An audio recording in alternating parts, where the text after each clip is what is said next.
This is Jordan Edwards, and this is the Business Jiu-Jitsu Podcast. I'm here with Ricardo Almeida, an absolute legend in our sport, a true figure, true martial artist, someone who has accomplished so much and seems so young. I know you're not as young as it says you are, but you look unbelievable. Thank you, man. Thank you. Keeps us young. Yeah, you're about 10 years older than me. I think you're about 44. 44, yeah. So you're not. I'm 35. And when I say that you look better than 95% of my friends who don't train jiu-jitsu, that would not be an overstatement. It's hard to believe that you accomplished so much and started so young. Yeah, man. Now that it's been quite some time since I've competed, it's been like over 10 years since I've fought professionally. I still try to do jiu-jitsu competitions, but when I try to think back of ADCCs and UFC and stuff like that, it just seems like such a long time ago, Yeah. Well, I'm not going to be able to restate everything because there's just too much. But you are a veteran of the UFC. You are a veteran of Pride. You are a ADCC two-time medalist, Pan American champion, Masters champion, Brazilian world champion. Brazilian national champion. Brazilian national champion, and that's only beginning to scratch the surface of your achievements as a professional fighter. You're also a world-renowned coach, and you have given the start to so many incredible fighters. Gordon Ryan was on the podcast last week, and he gave you a lot of credit for his early formation, and Tom DeBlass and Gary Tonin, and so many others. Someone who's influenced me recently, Chris Matakis, as an author. You're coaching high level world championship mixed martial artists as well as like Frankie Edgar, and someone who fascinates me endlessly. This gentleman, and I'm not going to even try to say his last name, but Zabit. And everybody who's a martial arts fan will know Zabit. Is his last name. So I'm incredibly grateful that you would take the time to speak to me and be a contributor to this project. It's something that's so near and dear to my heart. I'm a business person, although martial arts and Brazilian Jiu-Jitsu has shaped who I am, and everything that I do in business is influenced by my teachings and learnings on the mat. You may know or have encountered my sensei, Nardu Debra. Oh, yeah. I've trained with Nardu a bunch. Yeah, he's a black belt under Renzo and John Danahar, and even though he might say that business isn't his forte, he's taught me more about business than he could ever know, when we sit down and we talk on the mat. And so I wrote a book about 3 years ago with my dad chronicling my first 10 years in business. Mm-hmm. And as soon as that book was finished, it was so rewarding. I said, I'm going to write another book. And the first thing that came to mind was jiu-jitsu and how impactful it's been on my life. And so I conceptualized business jiu-jitsu. And I'm specifically interested in exploring and researching the principles, the principles that govern this sport, and why someone like yourself, who is this incredibly successful martial artist, could then transition to be such a, open a beautiful academy and inspire all these people. And now you're this great coach. But with all of that being said, the true reason why I reached out to you and why I'm so grateful that you responded, and I'm just going to share my screen for a moment, is this post right here. Can you see my screen? Yep. Ah, cool. Amongst all of your other incredible achievements, I don't think that any of them is as great as the fact that you are willing to share with the world that you are continuing your evolution and your training. And I did something similar. I went to a continuing education program at Harvard to take a 150-hour 3-course program, which transformed my life. And so enough of me talking. I'd love to learn about you and hear about that program. And, I have a bunch of questions prepared that I'd love to dig into you. But can you just share a little bit about that program, and maybe we can work backwards from coaching to professional fighting? So, man, like when I stopped fighting, right, I think I always, even as a fighter, I always had a sense that I was a teacher first, and that a big part of me competing, part of it was just personally, just being, you know, competitive, you know, trying to be the best I could possibly be as a fighter. But a big motivation for me was always to bring back some of my lessons and eventually be able to share with our students, you know. And I've always had this sense that there was more out there to explore. And when I stopped fighting, you know, you go from training 2 times, 3 times a day, and you have like all this built up energy. And I've always looked for different things to explore, you know. So in the recent years, I've explored a little bit more of the side of like digital marketing with, you know, with Facebook ads. Like my girlfriend, you know, now we live together, but, you know, 10 years ago, we kind of moved in together and she was doing all these Google Ads certification, all these things. So I'm like, oh, let me try this out, you know. And we've been able to start and grow a couple businesses actually through Facebook ads. We were able to grow the presence of Gracie Baja in Arizona like tremendously. Was a project that I did together with my brother at the time, and I was kind of like in charge of, you know, the school launches and stuff. And, you know, now I think we opened like 8 schools in 4 or 5 years, you know, and the schools are very successful, and it's a great area also.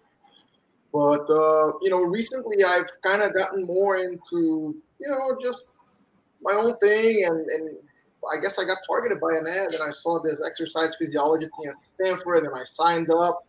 And, man, it was really hard, man. It was very time consuming, you know. I was probably putting like an extra, I put like 10, 12, 14 hours a week during 6 weeks. So I would have to come home, and, you know, some days I was up until like 2 o'clock in the morning, like after teaching class and getting this thing done. And there was a couple of research projects. There was like some interviews. I actually ended up interviewing Frankie and, you know, people in Mark and Coach Mark and a couple of people in my circle. But it was very labor intensive and time consuming, but it was incredible. You know, I wish I knew a lot of the stuff that I learned in this course as far as like training and recovery and, you know, little hacks here and there for our own training. I wish I knew all that when I was still a fighter, but, you know, I just try to share it with my guys, and yeah, it was awesome. You know, if I have a chance to do something like that again, for sure I'll do it. You wrote something similar on that post, and it was really beautiful, talking about what you just said. If you only knew then what you know now, and that is always the curse of as we get older and as we continue to evolve.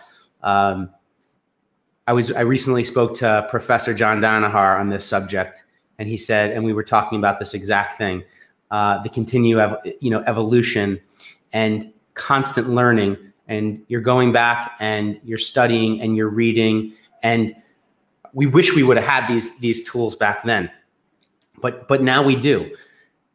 Most people, when they're starting out, they don't realize this. They don't realize that someone like you who's had so much success in so many different arenas is still hitting the books, is still hitting the road. You're running, you're training, you're running your academies.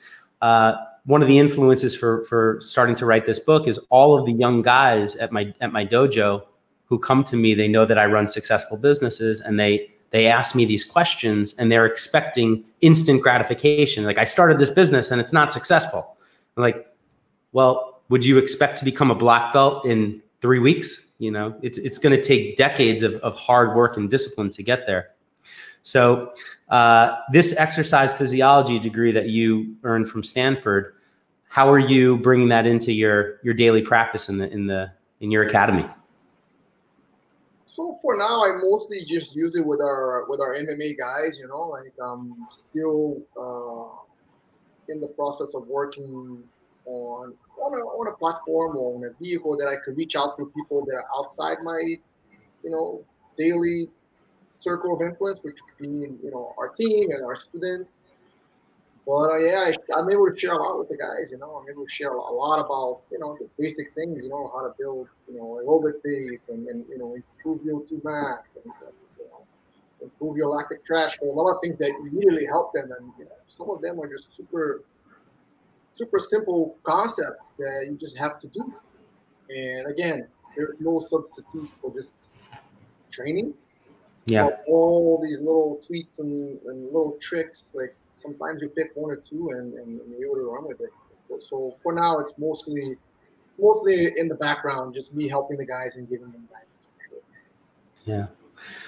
Is there something in the water between Philadelphia and New York City that all of these incredible athletes and world champions seem to gravitate around your gym? And whether it's, you know, starting in your academy or they're coming from Renzo's or vice versa, there seems to be quite a few big personalities and incredible athletes. And then back that question up with, then you're attracting guys like Zabit who come in. What do you think it is? I mean, man, it's, you know, I don't have I don't think I have a great school. I think people say, oh, Ricardo, I know you have an awesome school. I don't have, it's not about the school, it's about the students. You know, like what makes an incredible school is the type of people that are in there, not just the instructor. You know, because an instructor could be a world champion or it could be someone that has incredible knowledge about things, but can he or she, one, convey the knowledge so that it's practical and someone could actually learn and get to that same level, to a similar level. And then the second is, can you create a culture that facilitates that? You know, because the big thing is about the culture. But as far as between Philly and New York, man, like I kind of placed my school exactly where it is on purpose, which is kind of like where a lot of like the major highways sort of meet. And just to give you an example, I'm literally like halfway between Frankie Edgar and Eddie Alvarez. And how we all started training together, like Frankie kind of knew Eddie from back in the day, and Eddie wanted to come in and spar with Frankie, and I was still fighting, so I would spar Eddie, and you know, like a lot of people started coming. But I think that, you know, it was really when Frankie became a champion that a lot of people started to seek out the school, especially like professional fighters. You know, students. You know, like our regular recreational students, kids and adults, like they hear about the reputation in the UFC, but it's not until they come in and they see the type of culture that we have and they see how much we love and how proficient we actually are at training just a regular person. You know, like they think that they're gonna come in and they're gonna have to raise to this level of, you know, like I'm a pro. No, jiu-jitsu is for everyone, no matter where you are. You know, in your fitness, no matter where you are in your health, like provided that you don't have a medical condition that keeps you from training, once you're on the mats, like you're part of the team and anyone can be a part of it, you know, men, women, kids, sometimes even people with disabilities, depending on how severe those disabilities are. Yeah. But yeah, I've kind of been lucky, man, to be passionate about jiu-jitsu and be consistent with my passion and just kind of be on the mats all the time. And like, these guys just kind of started popping and coming in, and I met Frankie and then Eddie and Coach Mark that lives like 15 minutes from here. His son used to be my student, and Zabit and these guys came for the team, you know, like, and I think a lot of it has to do with Frankie being the type of person that he is, you know, like the hard work that he puts in and how he inspires other fighters. You know, a lot of people want to come and see what Frankie does. You talked about the culture that you build at your gym. From listening and of hearing you speak before and seeing you go into this degree for your students and to better yourself, is it how do you communicate that to the younger people, to the guys that are coming up? Is this something that like you go out of your way to teach them and to impart on them, or do you do it through jiu-jitsu? I mean, man, like depending on what sort of like class you come at the school, right? Like there's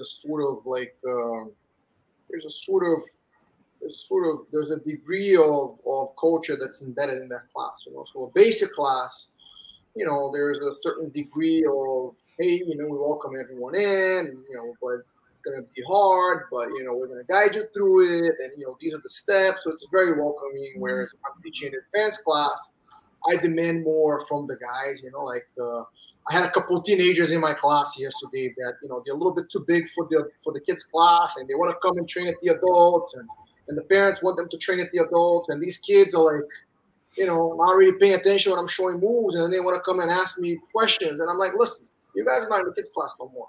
You guys keep not paying attention, you keep asking me like all these stupid questions, I'm going to take right back to the kids' class. Like over there, you know, you've been doing break falls and push-ups. Yeah. If you want to do, you know, cool stuff, then pay attention, and I'll teach you guys everything I know. Yep. And yeah, once the kids are in the adults class, I hold them to that standard, you know, and hopefully they'll come back, but I think they will. And with the MMA guys too, you know, and the MMA guys to a certain extent, it's not my culture. And even on the other classes, it's not just my culture, it's the students that set the culture, you know. So with the MMA team, like our team's small, our guys train year round, you know, like we all sort of like support each other. Like the Russian guys, it's a little harder, you know, Zabit and his cousin, you know, it's a little harder for them to be here year round. So they're probably like the only ones who just kind of pop in, do their camp, and then they head back home. But most of our guys, you know, you train year round. Like whether you have a fight coming up or not, you got to train not only for you, but you know, for the rest of the team. And like we have like a tight knit group. The guys train, you know, a couple of days you with me, a couple of days they go to Nick Catone's. They also train at Mark's, which Mark's place is actually his basement and not even like a gym. And like a huge part of it is just kind of how it's like our approach to training and like our approach to the game, which doesn't come from me. It's just something that I am a part of. And I'm kind of like, a lot of the guys are fighting now, so I'm sort of in charge of kind of keeping things going, but it definitely doesn't come from me only. And I think that's one of the unique things about the academy. You know, there's like some parameters, you know, like there's some guidelines, but for the most part, everyone that comes in, you know, you have a welcoming for life. Putting your foot through the door the first day, like nobody's gonna hear what you have to say. Well, you've been in, and you know you're a cool guy or a girl, and you're there, you're helping the team, and you know, you kind of put the team first in certain things, and other things, obviously, you're going to put yourself first. And like you start to earn people's respect, man. And once you earn people's respect, and they start to listen to you, they allow themselves to be influenced by you. And I try to give room for that to grow. You know, like what's more powerful than having a culture where like every person kind of like in the culture has a saying, and that respect is not demanded, it's just kind of earned and given, you know, to the people that earn it. Absolutely. I mean, very, very well said. What I admire about what you've built there is you have an academy where you have children and professionals, and then some of the best pros in the world. I mean, that is not an easy thing to manage and to do. Do you run the school like a business, or do you look at it as more of an academy and a place of learning? Oh man, I think that anything to be successful, it has to be growing, right? Or it has to be definitely like a deliberate intent or growth. But if you're not growing, you're dying. You know, you're shrinking. Especially nowadays, you know, most people that teach martial arts, they have to sign a lease and they've dedicated their life to this. So there's a lot of inherent risk, you know, that every sort of like business endeavor has to take. Our building is purchased, so you know, like there's a mortgage to be paid, there's salaries to be paid, and I love jiu-jitsu, and there it's not so much anymore, but there is this thought that like if you really love jiu-jitsu, like you don't make money with it, you know, like you're gonna teach it out of your basement, and you know you're not gonna take any money, like you wanna know who's really like crazy about technology? It's Bill Gates, and it's Apple, and it's Google.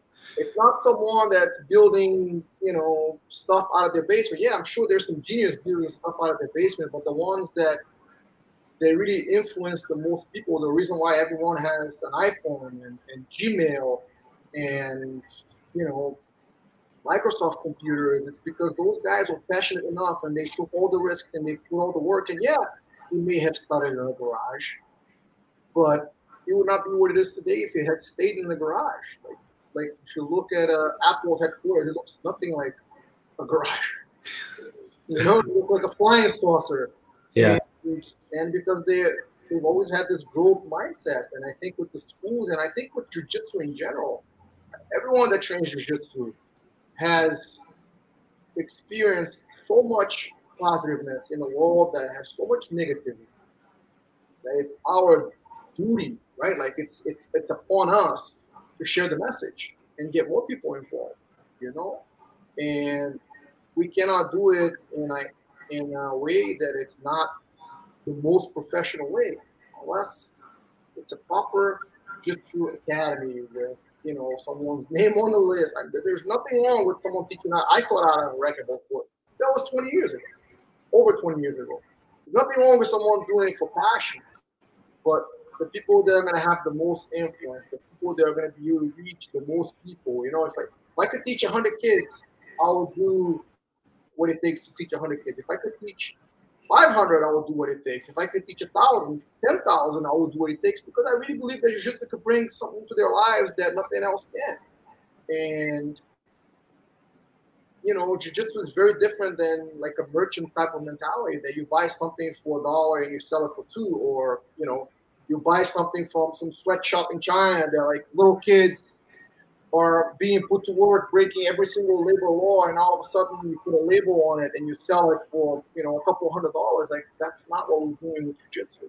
And no matter how successful any school is, like a Renzo Gracie Academy, you know, or a couple of the Gracie Baja schools, and, you know, some of the really big schools, no matter how successful they are, it's not enough. I wish they were 10 times as successful, because not only are they going to impact those people, and a lot like with the mindset that I've had, you know, Tom Glass went out and opened his school. I had a bunch of my students went out and opened their schools, and, you know, and I taught Tom, and Tom taught Gary, and Gary taught Gordon, and it's all because not only me but Renzo embedded in us this growth mindset of always helping people out, of always passing forward, you know, the great stuff that we got from jiu-jitsu, be it confidence, be it fitness, be it health, and ideally all of those, you know. And so when someone says, oh, you know, like, you run it like a business, yeah, can you tell me anything else that's worth you putting your life into it that you're not going to run like a business? You know what I mean? Like, it's like, you're going to get coached, like, who's the best, like Coach John Wooden. Why was he so good? Bill Belichick, why is it so good? Is he coaching the NFL? These guys coaching the NBA, or, you know, they're coaching college teams, or they're coaching like some little kids league in their free time? No, they've dedicated their lives to it, and that's why they're legends. So with jiu-jitsu, I believe it's the same. You know, like, unless it's someone that's truly dedicating their lives, and I think we still have a long way to go. You're someone that has other successful businesses that are not in perhaps the martial arts or the service business. Like, you know that for any venture to truly reach its full potential, like, it has to be run in a professional way, I believe. I completely agree with you, and you just put it perfectly. That really is the essence of what I'm trying to get at with this project. I do believe that if you open a jiu-jitsu academy or any martial arts school with the intention of making it sustainable, that you should filter the same principles that have made you successful as a martial artist to your business, or to any endeavor that you do, whether it's art or continued learning. You want to use that framework and the methodology of which you use to be successful in one thing in the other thing. And so you just put it perfectly. That's exactly right. I agree with you 100%. You brought up Renzo, who's an influence on you. You named your son after Renzo, I imagine. Yes. Renzo was running around. Yeah, for sure. I wanted my son to have a name that he could look and, like, you know, my name is after that guy, you know, like that. You know, I'm not just, you know, nothing against John. Like, I'm not just some little John Smith. Like, my dad listened to this guy, and, you know, it was in honor of him. So yeah, I think a name is an important thing. That's an amazing name. And every time that I've had the opportunity to meet Renzo or train under Renzo on the few rare occasions, when he shook my hand and he put his arm over me, he made me feel like I was his friend for 20 years. Yes. And I noticed that that's how he is. In February of 2020, right before COVID happened, I took a seminar at his Brooklyn Academy in Williamsburg, and there were about 120 people on the mat. And he stayed around for first of all, it was a 3-hour seminar. And then he stayed around until every single person left the mat. And anybody who wanted to talk to him, take a picture with him, he stayed the whole time. He was the last person to leave the mat. I couldn't believe it. You know, sometimes you think about a celebrity type figure or someone who has achieved the kind of success that he has. you know, they come, they take a couple pictures. Good to see everybody. I'll see you soon. And I said to myself off that seminar, that's why he is the top of the top, the best of the best. And I was wondering if you could talk about his influence on you when you came over to the U.S. Or I guess you're from the United States originally, but you returned. Yeah, I was born here when my parents were going to grad school. They actually were in Manhattan College. Like, so I was born like up in Harlem. And when they finished their masters, they moved back to Brazil. So I grew up in Rio.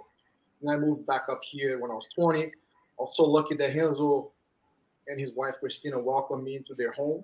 The first day I got off the plane, I lived with Renzo and would take the train into New York to teach class, and spend a whole lot of time with him, and it's been a huge influence in my life. Especially I was always a shy kid growing up. Like I was never too much of a people person, and through Renzo, like I learned how important it is to make people feel welcome, and not as a trick, like not as like a technique, but just in general, to. Especially as people walk into a martial arts school. Like when you walk into a martial arts school, everyone is nervous, like it's like, oh man, what am I doing here? Should I do it? The amount of courage that it takes for someone to take their first class, it's enormous. And Renzo taught me very early on, and never like, hey Ricardo, you have, here's lesson number 1, like Mr. Miyagi, wax on, wax off. No, it's just like I was like, he's such a people person. He takes the time to connect with people and to influence them in a positive way. Like you cannot spend time with him, and not feel lifted. Like whatever was your mood from before. And it's been a huge aspect of his life. He's opened so many doors, not only for himself but for the people around him. And then, Renzo influenced me in other ways too. He influenced me in, when it comes to fighting, and then when it comes to teaching, like what people don't realize, like Renzo doesn't teach that much anymore. He's such an incredible teacher. He, again, I in so many ways, I was raised so different than what Renzo was as a person that he had an even bigger impact on me, so I was always like very serious, and my dad was a university professor also, so everything was like cut and dry. And Renzo in his teachings, everything was about trying to figure out like not a shortcut, but like one technique that could solve the problem. And to me, it was like, oh, you gotta work hard, you have to do this, you have to do that. So I've learned to be more technical. I've learned to pay more attention to technique.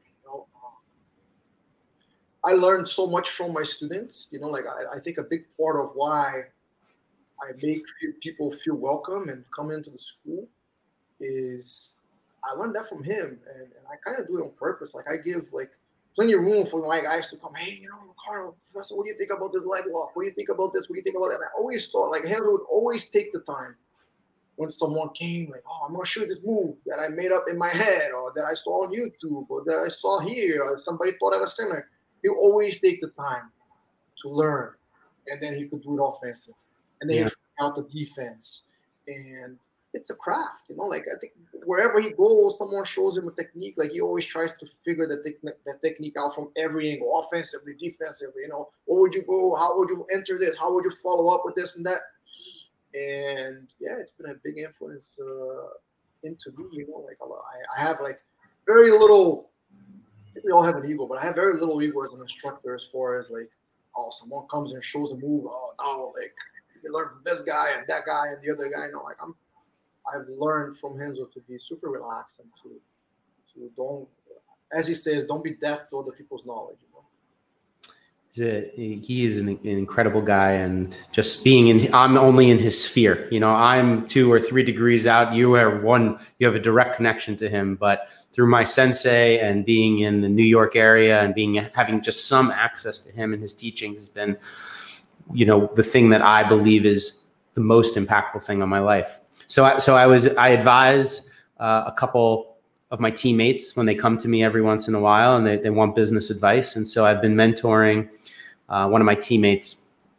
And the first thing that we did was I said, who are the people in your life, in your sphere of influence, that would be willing to help you? He's been having all this trouble getting his career kickstarted as a realtor. He says, I have a hard time making connections.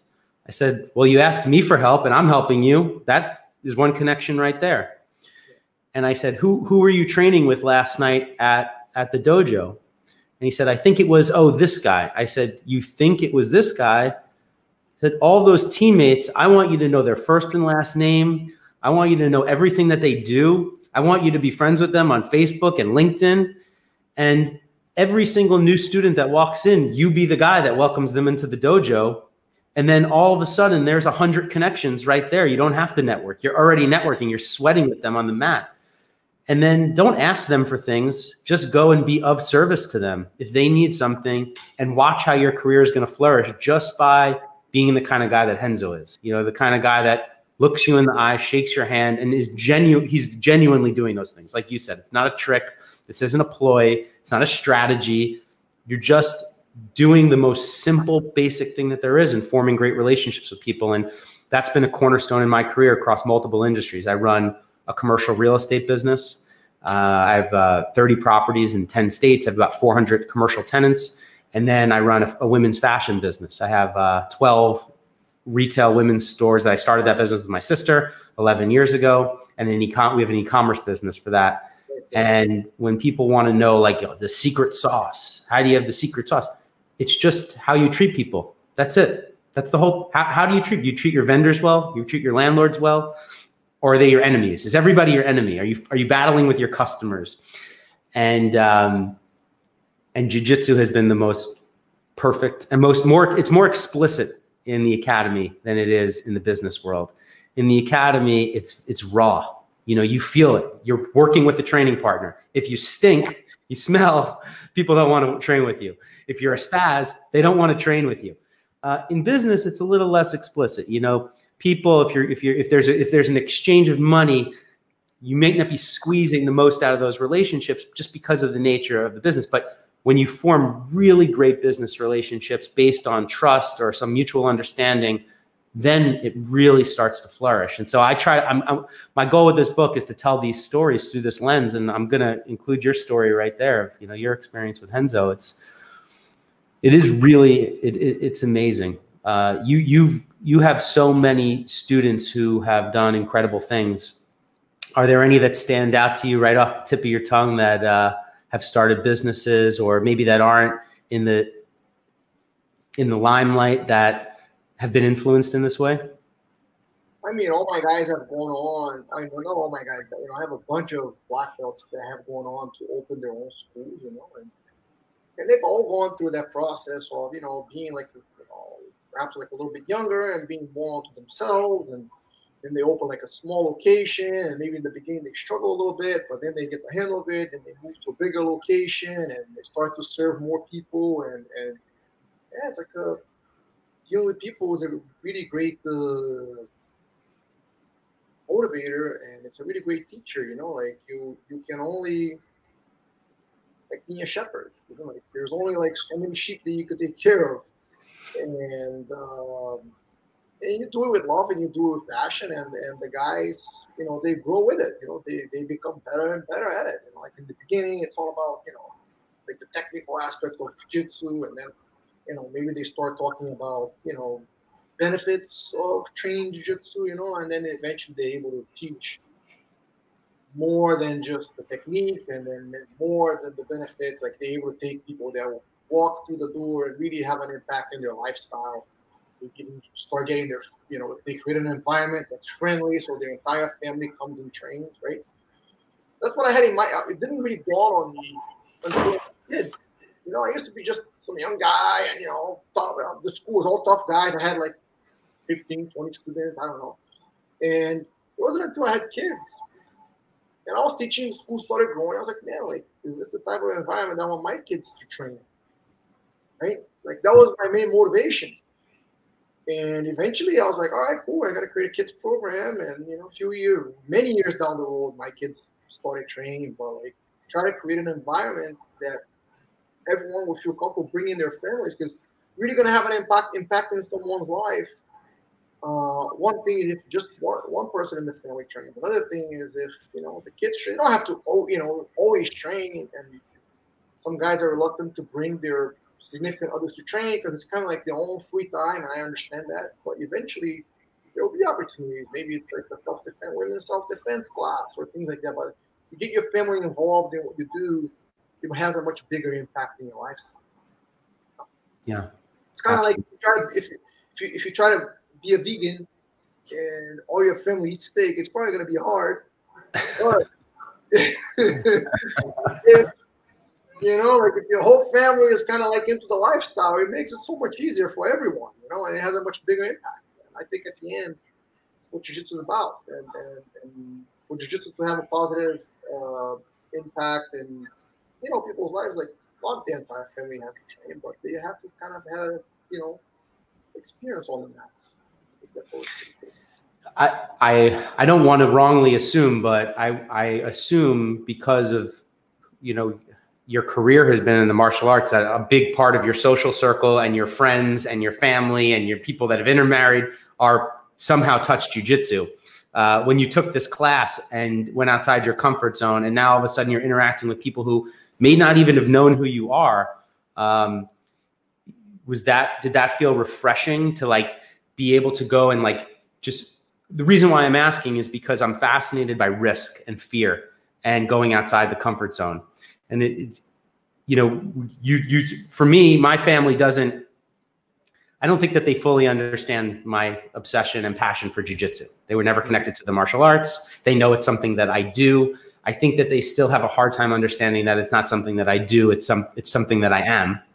And how deeply ingrained it is in me. Even when I'm not training jiu-jitsu, I'm doing jiu-jitsu, whether I'm speaking to someone or writing a business deal.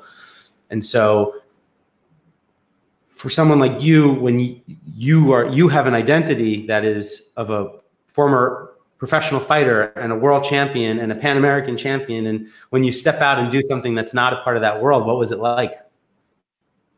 I mean, yeah, like I've gotten pretty good at, like, you know, entering a space that I haven't been, and like you know, like my greeting card, if you will, is not like, hey, I'm a jiu-jitsu fighter, you know. I got plenty of situations like that in life, and to me, it's actually refreshing, man. Like everywhere I go, people are like, "Oh, what about the people only want to talk about the UFC with me, man?" Like sometimes I have to really like pay attention because people want to talk about fights, and I'm like, man, like I see this all day, every day, you know. We talk about something else, you know what I mean? Like, so definitely, like, you know, the other way around, like a conversation starter. You know, of course, like we just had awesome fights this weekend, and yeah, of course, I want to talk about that. You know, Connor and Poirier and stuff, but like everywhere I go, people want to talk about fighting and ask all these questions and stuff. Like to me, it's pretty cool and refreshing to be able to have conversations about different things, you know. And typically, it happens to me when I travel. Like I travel a lot. I surf, so you know, me and my girlfriend, like we travel a lot. We try to go on these surf trips, so we meet like the coolest people. And you know, I don't even know that I fought or anything. I'm saying I was just some Brazilian dude that lives in the United States, you know, like and. We get down to like Nicaragua, we meet a bunch of cool people, and we made friends that, you know, we still keep in touch. And then later on, they're like, "Holy crap, dude!" Like, you know, they'll go back on Instagram and stuff, and they see me like with the UFC. They're like, "Yeah, man, like I didn't know that you do that." So they're like pleasantly surprised. But that's definitely not how I kind of like, you know, when I travel, like I don't wear like jiu-jitsu stuff, so I just kind of like, you know, keep my like incognito, if you will, you know.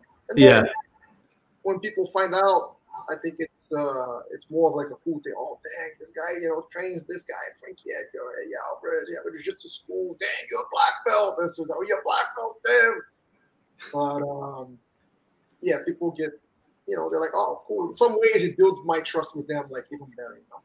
But with the online course, there wasn't so much interaction. There was a couple group things, you know, a couple of people knew jiu-jitsu. I think one guy trained jiu-jitsu, so he knew kind of, you know, who I was, and he had trained with somebody. The guy was from Texas, but it was a lot of like, you know, women that, you know, run. They're like, you know, there was like people, they were coming from the health industry, some people coming from, you know, like personal trainers. So there was people from all walks of life, you know, like, and you kind of like especially to me, you know, in a student setting or something like that, it's like, man, like, can I bring something to the group? That's kind of how I'm going to measure my input. You know, or can I help people out? Can I, you know, at least like do my work and make sure that I'm not, you know, taken away from the group? Then, you know, that's kind of my mindset. Like when I go into the different settings. But, it was pretty interesting, man. There was a lot of interaction with people that would not have met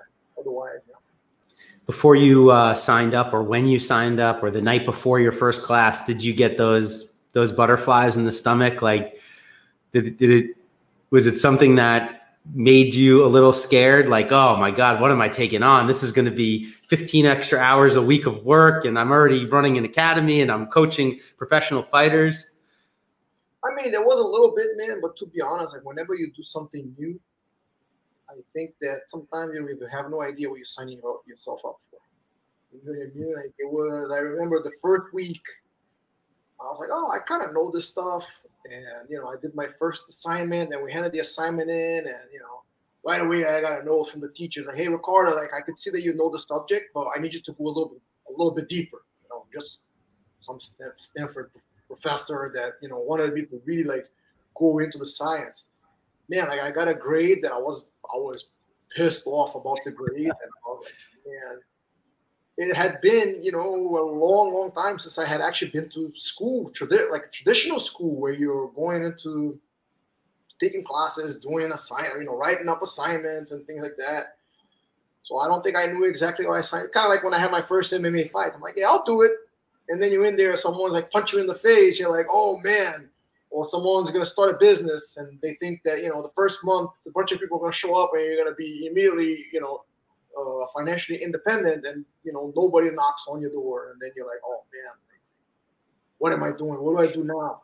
So I definitely went through that moment. And then I was like, all right, well, let me just kind of like batten down the hatches. When I sit down to do this thing, I got to go deeper into the science, and, you know, give the professors the type of answers that they want. You know, like if I was teaching, you know, I want the same. So just being respectful towards the teacher. But it was pretty cool. But not so much what I got myself into, but like, I don't want to say arrogance, but just kind of like aloof, you know, like, you know, like it would be cool. I'll just sit down, I'll read, I'll write. And it wasn't like that at all. It was very, very labor intensive to me, you know? Yeah. Especially being, I could probably write better in English than I can in Portuguese now, but it's still a foreign language, especially when it starts to be scientific language. It's when I took the courses similar to yours at the Harvard Business School online, it was 3 courses that I had already taken in college 12 years before. Business analytics, which is statistics, accounting, and finance. Except when I retook these courses with 11, 12 years of business under my belt, I was able to filter it through my real life experiences. And having had all that business experience, I enjoyed it in a way that I never thought I would. But I hadn't, like you, I hadn't taken a test in over a decade. And it was terrifying for me to sign up. But one of the things I advise the people that I speak to and my employees, it doesn't stop. You know, college is not the end. If you want to be great, if you want to be successful, you need to keep sharpening that sword every single day and just keep going back, whether it's to the mat or to a mentor, or in your case, and in my case, to some of these amazing continuing education classes that are out there. I'm so grateful that they exist. The professors at the school that at the Harvard Business School, those are Harvard Business School professors. So you have now access, because of technology, to the best professors in the world.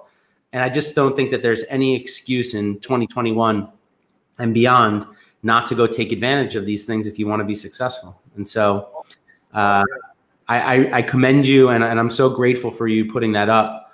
I'm also grateful that you post those pictures of you running, because people need to see that it doesn't just happen. You know, that's why I think social media could be terrible, but it could also be very powerful to help people understand that the most successful people in the world, like yourself, they got there because they don't stop working. You know, they don't stop working, and they keep at it. And it takes time, man. You know, like I started running. My kids run, so it was kind of like I started running a little bit more just to kind of like get a little bit more into their world, you know. But I started running during the pandemic because I made a decision early on that I wasn't going to train, you know. Like, I haven't been training at all. Like every once in a while, I have a couple of guys that I train. One of my friends, actually, he's 70 years old. He drives from New York. He's bad, man. You know what I mean? Like, he's awesome. He runs a very successful school in Krav Maga school, but he just got vaccinated, so it's cool to train him. But I could be the person that makes everybody sick. You know what I mean? Like Frankie Edgar is fighting next week, so if I just kind of play around with some little kid in class, and the little kid went to a birthday party, and he makes me sick, and I make Frankie sick, there goes Frankie's fight out the window. You know, so because I'm around so many people and such up close and personal, I made the decision, even when we were shut down, that I wasn't going to train until we were kind of like out of the woods with this. So I haven't been training. I started running, and man, like I've been running at least like 100 miles like a month, every month since. But I started doing that like around May. So when it's 12 months, I'm still a white belt. Like people see it like, oh, Ricardo, you just ran, you know, this many miles, man. Like you're fast. Like you have to, no. Like, in the running world, I'm nothing. Like my kids like smoke me, and they're not even trying. You know what I mean? Like, especially my son, him running, like I don't run, I jog compared to him. You know, like, you see him run, it's kind of like first time you're white belt, you come into the school and you roll with a purple belt. It's like, might as well be an alien. It might as well be like a superhero. You know what I mean? Because there's nothing you can do. So I've been running, you know, 100 miles a month at least, and I still struggle, man. You know, like it's so freaking hard. So maybe by May, it will be 12 months. I kind of give myself a blue belt and see where I am by there. You know, and hopefully the vaccines will be, you know, more widespread, and I'll be able to get back to training. I think we're going to have to put your son in charge of the belting system in the household. How old is your son? He's 18. Wow. So he's finishing up. It's crazy. I like I said at the beginning of this podcast, it's hard to believe that you have an 18-year-old. I say that with all sincerity. But I guess you started fighting there. When was your first professional fight? How old were you?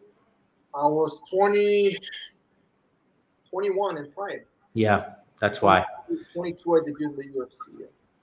Yeah.